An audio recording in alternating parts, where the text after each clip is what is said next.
few months. 3 or 4, I believe, although I can't be sure. My wife could tell you exactly. How long did her mother live here with her before she died? Frank asked casually. Walcott's forehead creased into a frown. Her mother? He echoed uncertainly. Her mother never lived here at all. She's dead, or so I was led to believe. Do you know how long ago she died?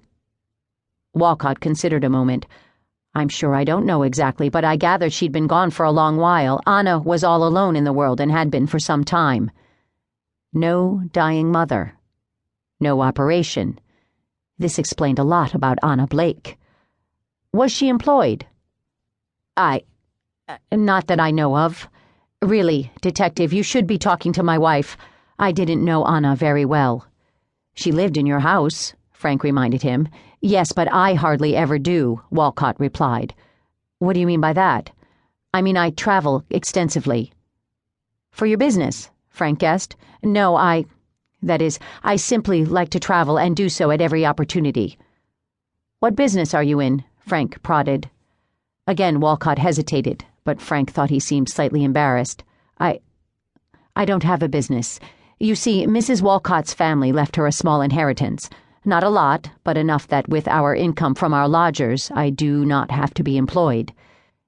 She likes staying home and taking care of our guests. I believe they substitute for the children we never had, and I am free to come and go as I please. How many boarders do you have? Sometimes we have 3, but 2, usually.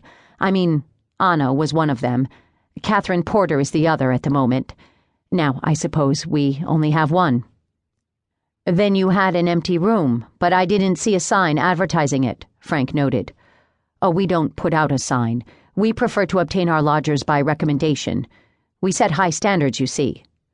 About their ability to pay, I guess. Walcott seemed surprised. Yes, I suppose. Well, of course, we don't take anyone who wouldn't be able to support themselves. But we want respectable young ladies, too. If you put out a sign, you never know what might come along. It's my understanding that Anna Blake didn't have a job. How did she convince you she could pay the rent? Frank inquired. Well, that is, you really have to ask Mrs. Walcott about that.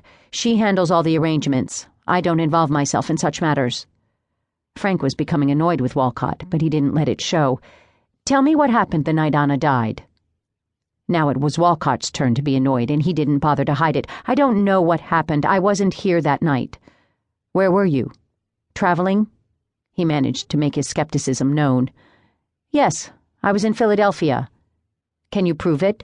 Frank asked mildly. Walcott's face had grown red. If necessary, he replied tightly. So you would have no idea why Anna went out that night? None at all. Was she in the habit of going out alone at night? We keep a decent house here, Detective. Any young ladies in the habit of going out at night would be asked to leave. I guess that means you wouldn't allow them gentlemen callers, either. In the parlor, where they could be chaperoned, Walcott snapped. Then can you explain how Anna Black got herself with child? What? Walcott looked genuinely shocked. Anna Blake claimed she was with child, and from what I've been given to understand, she got that way right here in your house. I can't imagine who gave you an idea like that, but it's completely false. Such a thing could never happen here. How can you be sure? You said yourself that you don't spend much time at home. Walcott was insulted now. My wife would never let such a thing happen, either. She's very careful. She has her own reputation to protect, after all. Maybe she didn't know about it, Frank suggested. But Walcott wasn't going to be placated. Are you finished with me? He asked, rising from his chair. As I told you, I have an appointment and... The sound of someone knocking on the front door interrupted him, and he sighed in exasperation. I hope that isn't one of those reporters. There were about a dozen of them outside this morning when we woke up.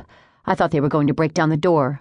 Poor Catherine, our other lodger, was nearly hysterical with fright. How did you get rid of them? Frank asked curiously. I told them the name of the bank where Nelson Ellsworth is employed, he said, and Frank nearly groaned aloud. So much for protecting Nelson's employer from the onslaught of the press. Frank saw a maid come from the rear of the house to answer the door, and then he did groan aloud because the person she admitted was Sarah Brandt. Malloy, she said when she saw him through the open parlor door, smiling too smugly for Frank's taste. He rose to his feet, but he didn't return her greeting as she